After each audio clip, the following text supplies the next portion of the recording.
In today's episode, I'm joined by Aaron Kirsch and Laura Zettel-Watson. They've collaborated on a magnificent book about planning for retirement. The Rewarding Retirement Workbook goes beyond the nest egg. We talk about goals, purpose, relationships, our health, how all of those things impact our retirement as much, if not more, than the money that we're setting aside for the future.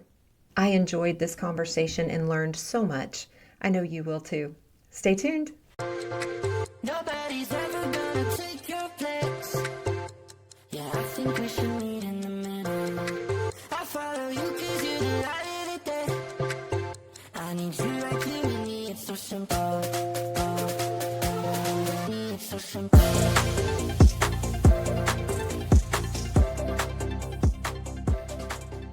Welcome back to the Gen X Juggler Podcast. I'm so glad you're here, and I'm thrilled to be joined by Aaron Kirsch and Laura Zettel-Watson. Aaron is a certified financial planner and wealth advisor who guides his clients with financial planning and professional investment management so they can enjoy the rewarding retirement that they deserve. Laura is a professor of psychology and director of aging studies at California State University, Fullerton. They've combined their expertise to give us the Rewarding Retirement Workbook, a comprehensive look at retirement and what planning for retirement really means.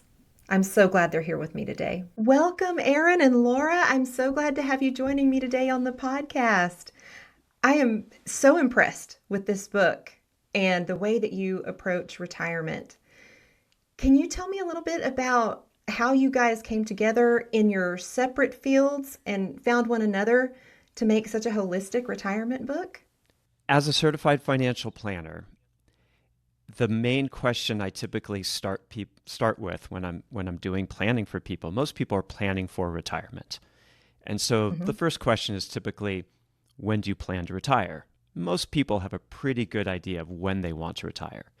Typically, the second question is, what does retirement look like? What are you going to do in retirement so we can figure out what it's going to cost? And most people have no idea.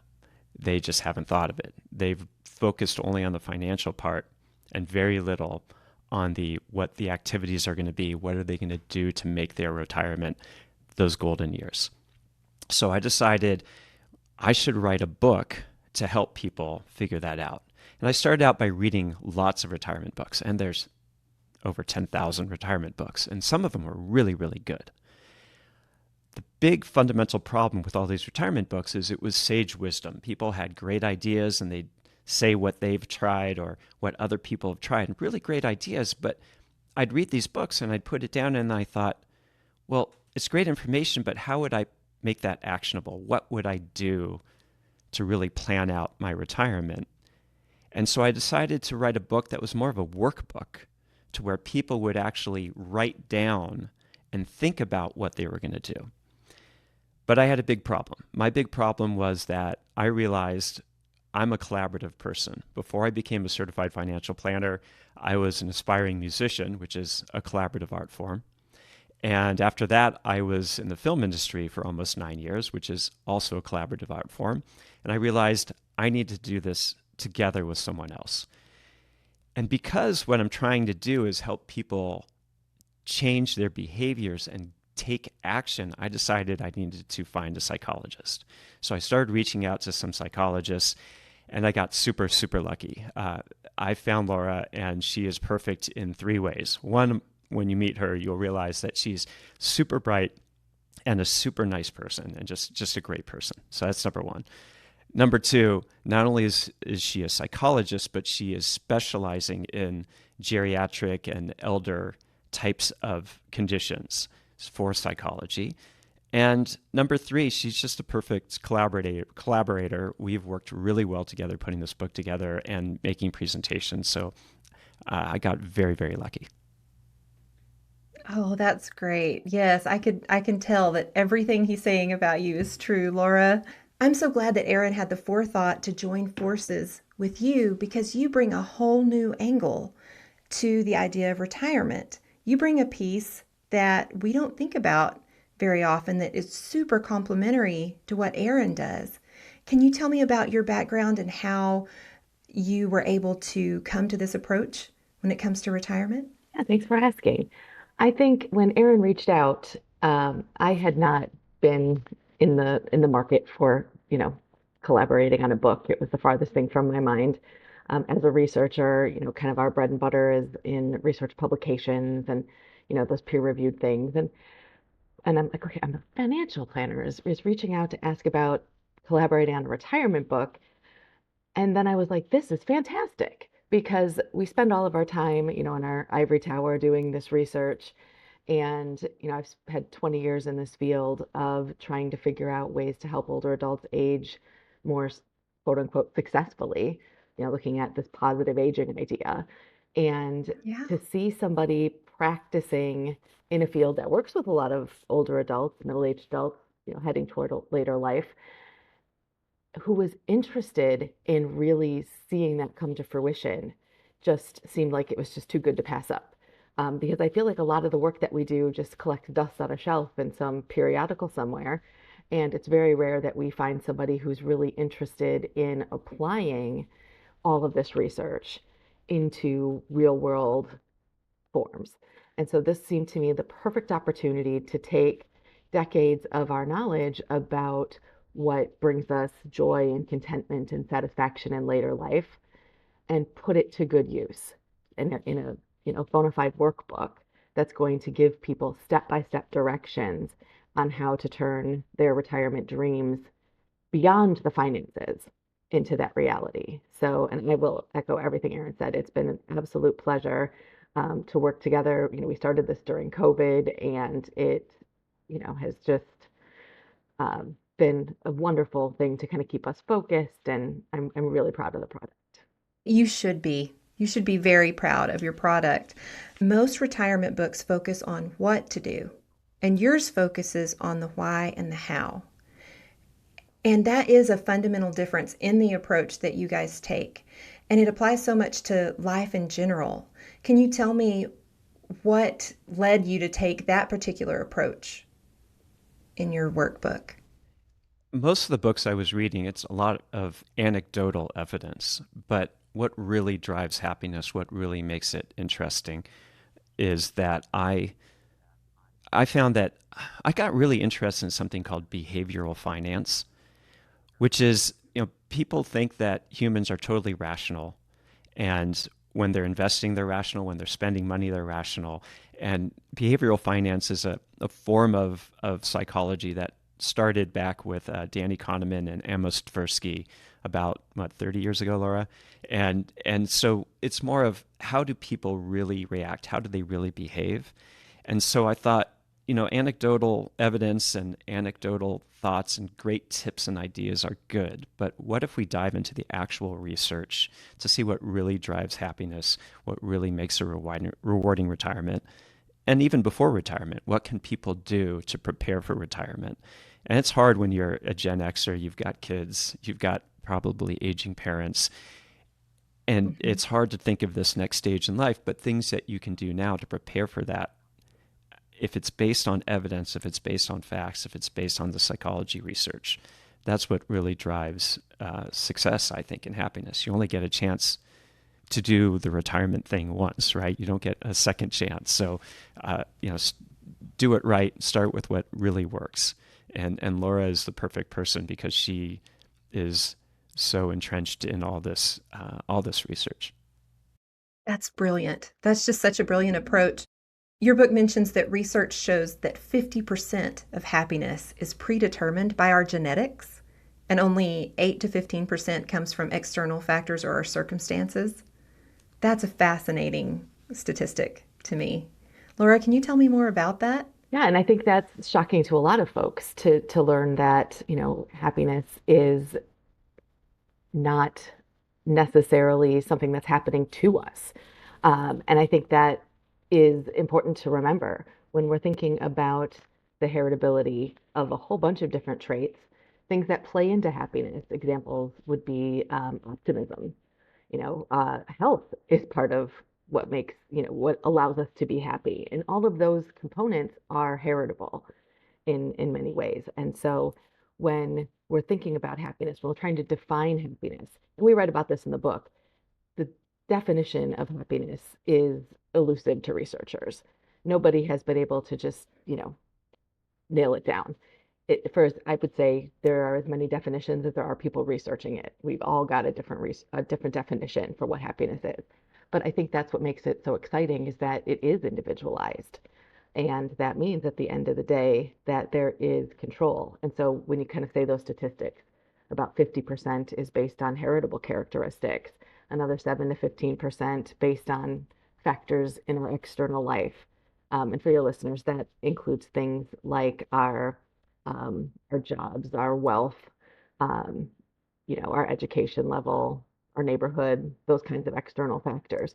But those are really low in comparison to the pieces we do have control over. That's leaving about 40% on the board in terms of, the percentage that we've got control over. And that's the piece that we really want to focus on in the workbook is leading folks through this exercise and doing it early and often.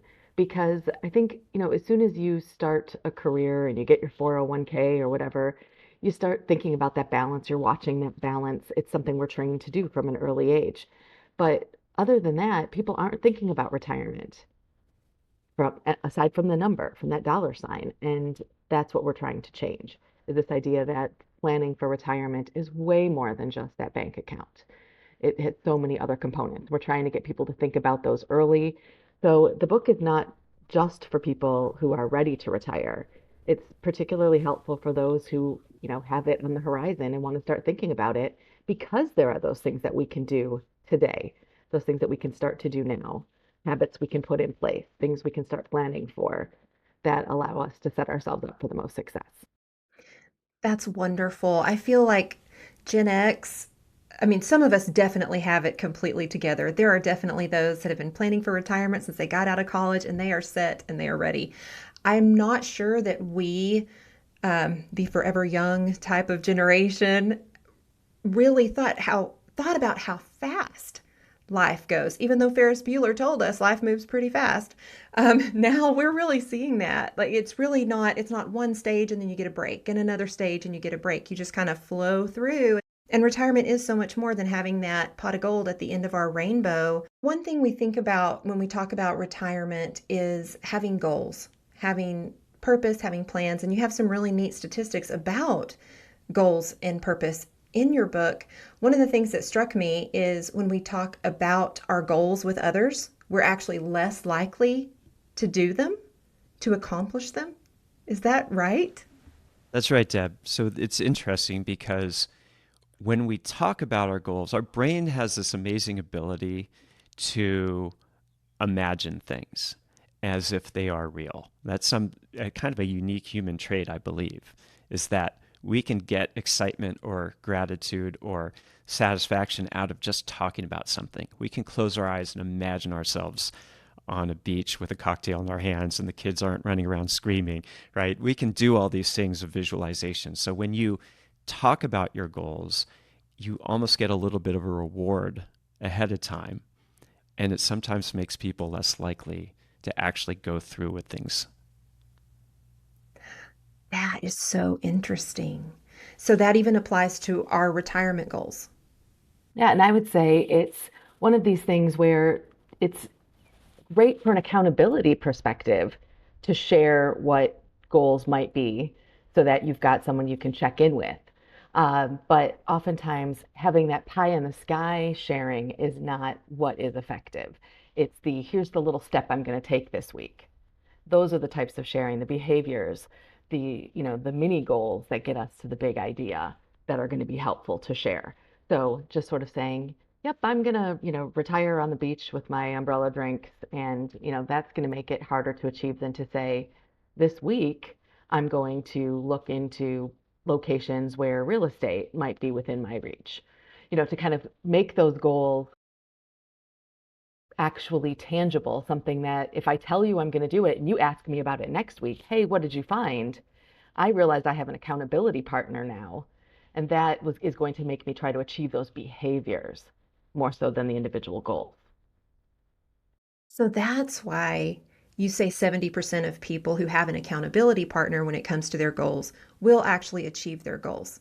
It's very different to talk about the end game all the time, but to have someone there saying, have you done the steps this week? What did you do this week to get to your goal? That makes so much sense. And there's definitely a difference between goals, like just specific goals we're heading toward, and our purpose in life. So many times in retirement, maybe we're in that last 6 months of the job that maybe we've loved, but we're looking forward to, that trip to Italy that's going to happen after we retire.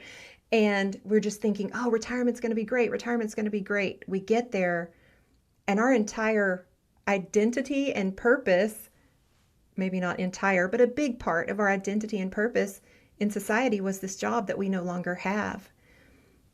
How do we create purpose in retirement or continue on in our purpose without our career? And what difference does that make in the long term? Yeah, I think that is the key question. And, very early on, Aaron and I had conversations about this. And just when you think about human nature in our country in particular, when you're at a dinner party and somebody says, hey, hi, what's your name? What do you do? Is the next thing out of their mouth. And that doesn't end for retirees. Hi, I'm Laura, and I retired from my job as.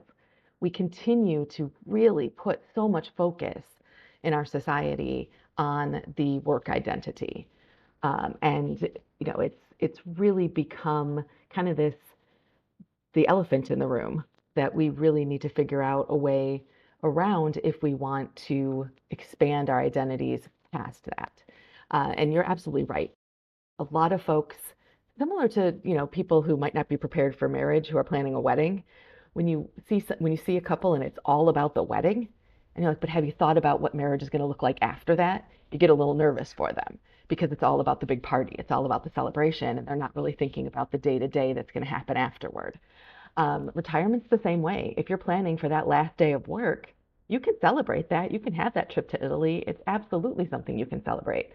But at the end of the day, what's going to happen day to day after that? Are you thinking about where that's going to come from? And I think every one of us, especially, in Gen X, right, where most of us have aging parents and young kids, and we're kind of stuck in the middle. Every single one of us can dream about a day when we have nothing to do. And several weeks of that sounds fabulous. But several months, several years of nothing, that's probably not going to be very rewarding to us. And so this is where we're really trying to encourage folks to find their passion, find their purpose. And purpose doesn't have to be earth-shattering. It doesn't have to be life-changing. It's basically if I just say, hey, I want to try out new recipes and learn to cook, and that's my purpose, I've got a purpose. That's good enough. That's going to sustain me and give me a reason to get out of bed in the morning. That's kind of what we're focusing on, is allowing people to find what their individual purpose is. Not those anecdotes Aaron was talking about that other people write about in their books. You don't need to know what my purpose is, because my purpose won't be your purpose. And so we want to help people get through the steps to figure out their purpose, so that after the celebration and after the trip to Italy, they come back to their day-to-day life and they know what they're doing and they see the value in it, and they're happy to get out of bed and excited to get out of bed every morning and fulfill that purpose. Yeah, that sounds so good. And it feels like it's connected to being connected to your core values, really understanding what you want and seeing how you want to spend your days and creating purpose around what you value. Living your life by values is the way you have a purposeful life. And we actually have an exercise in the book where we ask everyone very early on in the book. We give a very large list of values, and we ask people to circle 7 values that are important to them. And then throughout the workbook, whenever we bring something up like exercise or activity or what you're going to do with your time, we want people to relate that to their 7 values and make sure that what they're doing fits the values that they have. That makes their life more purposeful, more rewarding. When you're living your life by your values, you're living a good life. I could not agree more. I could not agree more. I'm learning, very recently learning about core values and how important they are. And they've become a topic. And I'm so glad because they really are. It's life-changing when you can really connect to yourself and find your purpose in that. So speaking of things that cause connection in our life and purpose, you say that relationships matter more than money when it comes to happiness. How should this change how people approach retirement planning when it comes down to it? I love this question. My specialty area of research for the last 20 years has been social relationships in later life. And the thing I love the most about it is that our social relationships impact everything. There is not a variable in psychology that is not impacted by social relationships. I joke with my students that maybe shoe size is the only thing not impacted by social relationships.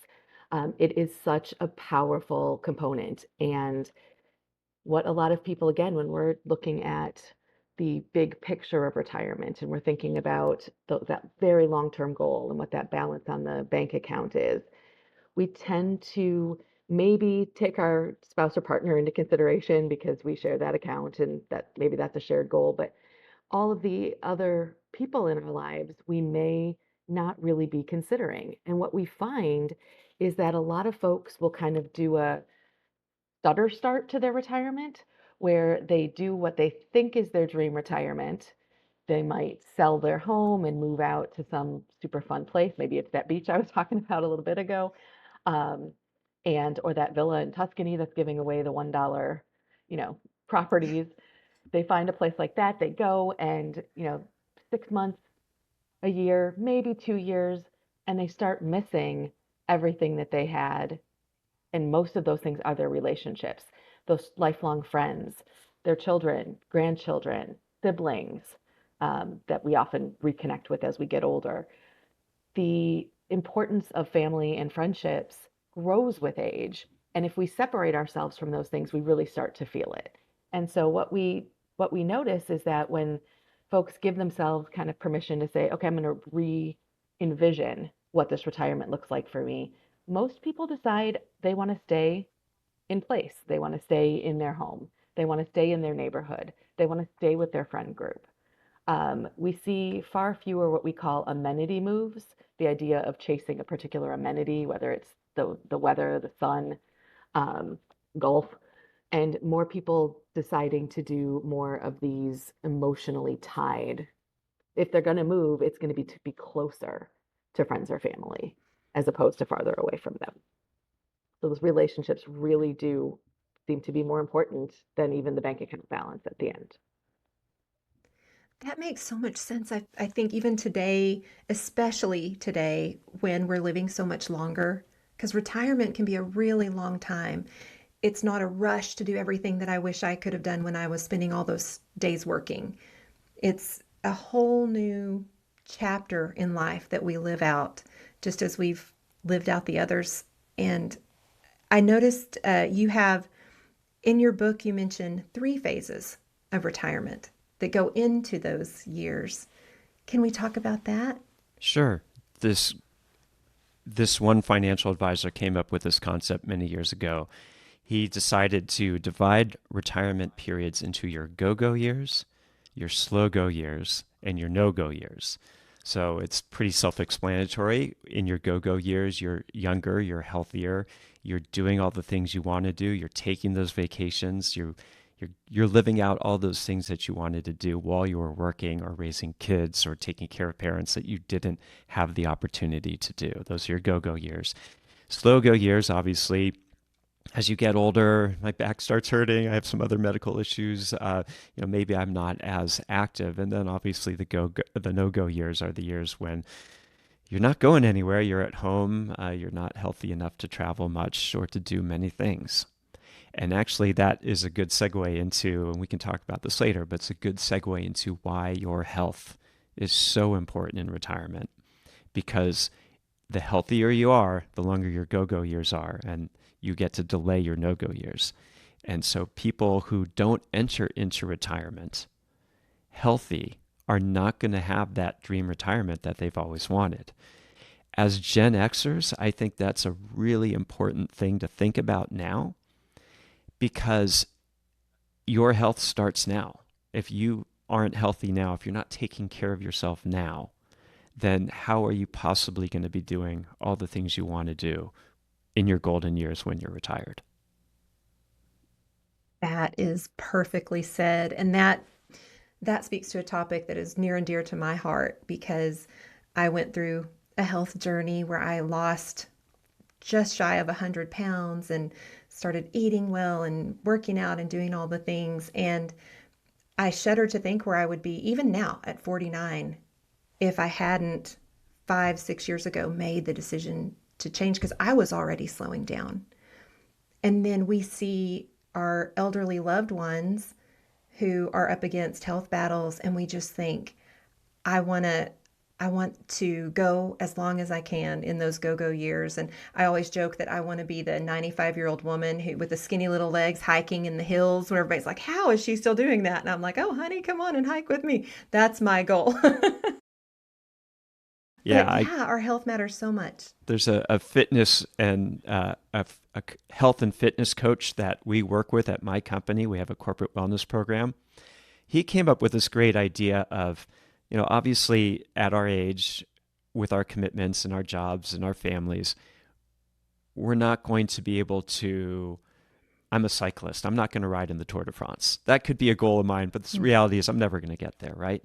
But the idea of me wanting to ride a lot in retirement means that I'm not going to train for the Tour de France, but I am going to train as a Gen Xer at my age to be able to do the kind of rides that I want to do when I retire. I would like to ride bikes through Europe. I would like to do mountain bike rides every other day for 15, 20 miles. So I'm going to train for that now so that when I get to that retirement stage, I'm going to be able to do all the things I want to do physically.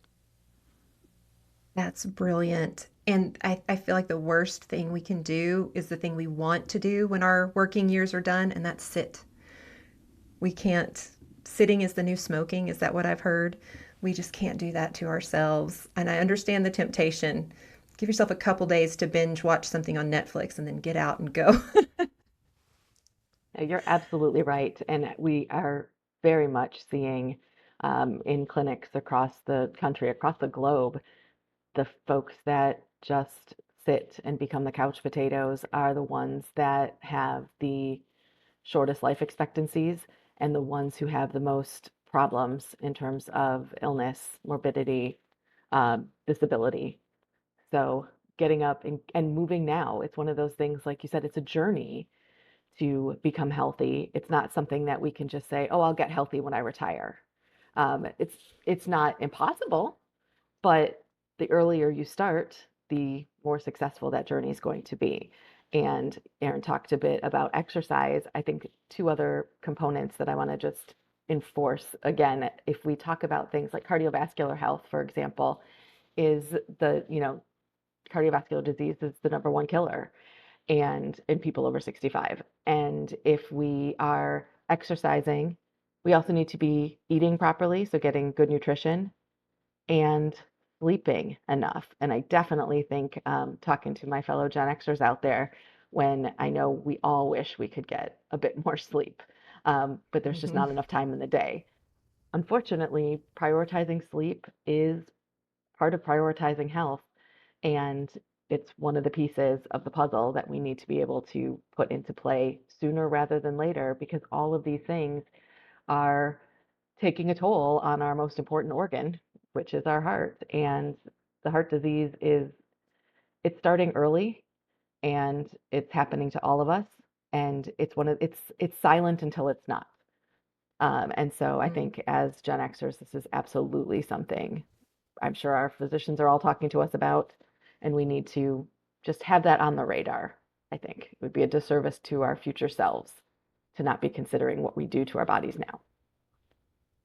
Absolutely. An interesting fact, Deb, is that humans are the only species on the planet Earth that willfully deny themselves sleep. Oh, wow. That's powerful. And yeah, we've just got so much going on in our little brains and so much we need to get done, and quieting the mind can be difficult. But adding that component of exercise and eating well, I've noticed in my own life, my sleep improved tremendously. So it just all goes together. Just my Gen X friends, take care of yourself. Please take care of yourself. Start today. We had the unfortunate, I mean, it was super fun, but we had the unfortunate ability to run through McDonald's and microwave something out of a box really quick and just drink tons of soda and all the things that we thought were so fun back in the day. And we need to switch our mindset to take a little longer and put a little more thought in how we treat these precious, precious bodies that we're going to be living with all the way through to the end. And we want to enjoy them for sure. And I wonder if that lends itself to another part of the purpose discussion. I saw that you said having purpose can add 7 years to your life. So that's a part of our health care too. No, and I think it's having purpose is what gets us moving. Having purpose is what has us on a sleep routine. Having purpose is what, just like you said it so beautifully, taking care of this one body that we have, and we want that body to last and we want it to be strong. Having purpose gives us a reason to invest in ourselves, invest in our health. And so for all of those reasons, yes, we see in the research when we control for all these other factors, having purpose adds time to our lifespan, which is really incredible. And especially 7 years. I mean, that's not nothing. And if that is a healthy 7 years because we've taken care of ourselves, then that is just an incredible gift. That is Another so thing to true. think about with health too is, especially as Gen Xers, if we have obligations like work or kids or aging parents, if we're not healthy, how are we possibly going to take care of the people we need to take care of? Because we have big obligations at our age, right? And so Yes. some people see taking care of yourselves, getting the sleep, getting the exercise, getting the nutrition you need as selfish. But it's not selfish, right? It's you're taking care of yourself so that you can take care of others. Yeah, it's that put your own oxygen mask on first. Exactly. That is 100% true. And we do have so many demands on us now. And I think sometimes we feel like, oh, when I have some free time, I'll look into this. When I have time to go for a walk in the morning, when I have time to not just run through and grab food on the way home because I have other things to take care of. But we can make the time. We absolutely can and should, because it gives us more time overall. So why wouldn't we? And more time to enjoy the life that we have. A question that goes through my mind quite a bit and that I've seen evidence of is that when couples retire together, speaking of relationships, when couples retire together and all of a sudden they're together a lot, that can sometimes be a strain. Do you have advice for couples who are recently retired or looking at retirement on how to handle that? Absolutely. This is one of my favorite topics to speak on because I think people are just so surprised that that happens. And we tend to see folks kind of, especially married couples who are like, okay, we're going to plan out our retirement so that we retire at the same time, even though they often differ in age, we'll tend to see the retirements lining up within 6 months of one another. Even if one plans to work another few years, after the first one retires, usually the second one's like, hey, why am I still working? And so they'll kind of, both end up in the same place. But if there is not good communication, if there's not a good daily plan about what is this going to look like, we especially see this around couples where one member has kind of been a homemaker for much of the relationship, where that person has been in the home while the other person's been working outside of the home. And all of a sudden, that person's there every day in the space, messing things up or ruining the flow of how Yep. the homemaker had things operating for 30, 40 years. I have seen divorces happen at this stage. So folks really need to establish great communication beforehand about what is this going to look like? How are we going to spend those days? Again, it's not just about the bank account. It's about When we wake up in the morning, what is the plan? Are you going out to, exercise first thing? Or are you going to cook in the kitchen? Are we going to cook together? Are you cooking for me when you're cooking? What is this going to look like? So it's kind of imagine a, month full of Sundays. Now, when everybody's together in the same place, it's not a special holiday anymore. It's your day to day. And what does this look like? So it's having those kinds of conversations. It's also giving each other permission to have their own adventures. I think a lot of people think, oh, well, we're both retired, let's do everything together. That's not necessarily the recipe for health either. Having some things that you do together is obviously healthy, but having things that you do on your own is just as beneficial. And most couples find that their favorite part of the day is coming back together to share what they did separately. And that allows people who feel like maybe they've grown apart a little bit in their relationship, especially after 30 years of kids and having their focus be elsewhere, to reconnect, but still do the things that they each are passionate about without having to force the other one to do it too. Give each other permission to have their space, to do the things that they want, and then come back together and talk about what it means to you and the joy it brings. And I think that to me is where I've seen the successful relationships kind of come out of that. Oh, yeah. The getting to know each other again stage could be really fun in retirement if you do it right and let each other explore different interests and come back together and share in each other's joy in that. That makes so much sense. So, what I feel like I'm hearing is even if when you get to retirement, maybe your nest egg isn't quite as big. We definitely need to look at the tools to grow our nest egg and focus on that because we don't want to be destitute in our older years. That's just terrible. But let's say we don't have the money to go to Italy. Let's say we don't quite have the money to get us to the beach with our drink in our hand. We do have what it takes to connect with our friends, to go on walks, to write letters and read them. We do have what it takes to call up a friend and say, hey, would you hold me accountable for this goal? Or to take a look at what's going on in the community and see what meets with your values and participate in that. And to focus on our health, make good decisions at the grocery store and all of those things. So while we love to romanticize retirement, and I hope it is completely what everybody who is listening right now wants their retirement to be, I definitely hope that.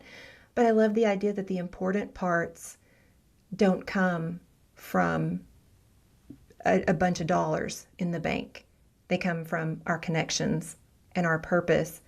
And that should drive our ability to put those dollars in the bank and put them where we want them to be. Yeah, one of my favorite sentences to come out of our book is this: money is not the goal. Money is the tool to help you get what you want out of life. So you need enough of it, as you said, Deb, to be able to get to where you want to be. You need enough to be comfortable. But beyond that, it's not the ultimate goal. It shouldn't be our ultimate goal. We should have goals beyond just, hatching that nest egg. We need a purpose for what we're going to do with that nest egg to really find that happiness. And I would encourage everyone to do the planning. As I mentioned, I used to work in the film business. In the film business, if it was a big budget movie, they would shoot the rehearsal.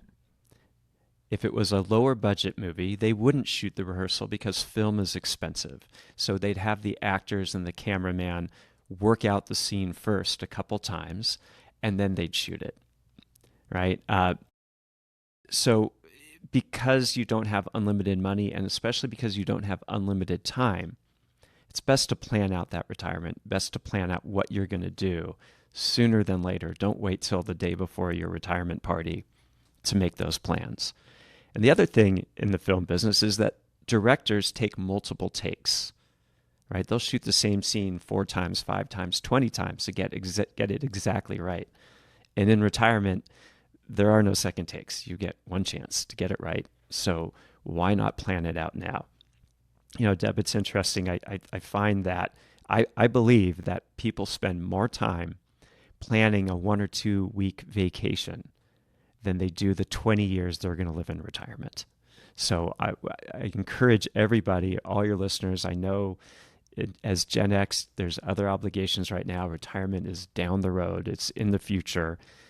But the sooner you can get to planning that, the better. And all the things we've talked about today about health and purpose and happiness, those can all be implemented now.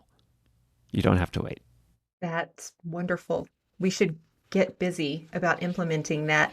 And one of the best ways to get busy about that is to go to rewardingretirementworkbook.com and find out more about this amazing resource that Laura and Aaron are offering now. I think it's the best approach to retirement, the most holistic approach, and it just speaks to every single part of us. I think it's wonderful. So it's called the Rewarding Retirement Workbook. Go to rewardingretirementworkbook.com and check it out. Thank you so much, Laura and Aaron, for coming on today and sharing all this great stuff. Thank you so much for having us. It's been a pleasure. It's our pleasure, Deb. Thank you.